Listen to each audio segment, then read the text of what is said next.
Hello అందరికీ. ఈరోజు నా ఫ్రెండ్ బర్త్‌డే. సో, తన కోసం కేక్ కొందామని షాప్‌కొచ్చాను.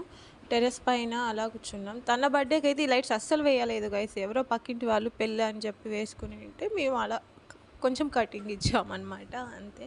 అండ్ 12కి తనని లేపి విష్ చేసాం అంతే. కేక్ అయితే కట్ చేయించలేదు. ఎందుకంటే మా గ్యాంగ్‌లో ఒక అమ్మాయి బయటెళ్ళింది. సో, రావడానికి లేట్ అవుతుంది 12:30 అని చెప్పేసరికి తను వచ్చాక మేము తనతో అయితే కేక్ అయితే కట్ చేయించాము. చాలా పీస్‌ఫుల్‌గా పైన కట్ చేయించాం. అండ్ టైం చూస్తే 12:33. ఆ టైంలో తను చాలా సర్ప్రైజ్ అయింది. ఎందుకంటే 12కి కూడా ఇవ్వలేదు కదా! సడెన్‌గా 12:33కి లేపి "అరే! ఎక్కడి నుంచి తెచ్చారు? ఎప్పుడు తెచ్చారు?" అని చెప్పి సర్ప్రైజ్ ఫీల్ అయింది. So, I'm so happy for that. మంచిగా ఫీల్ అయింది కాబట్టి. సో, అంతా మొత్తం ఫేస్‌కైతే ఏం వేసుకోలేదు. We are good girls no. ఫేస్‌కైతే అస్సలకి మేము క్రీమ్ ఏది సో, అలా ఇంకా ఫ్రెండ్ బర్త్‌డే సింపుల్‌గా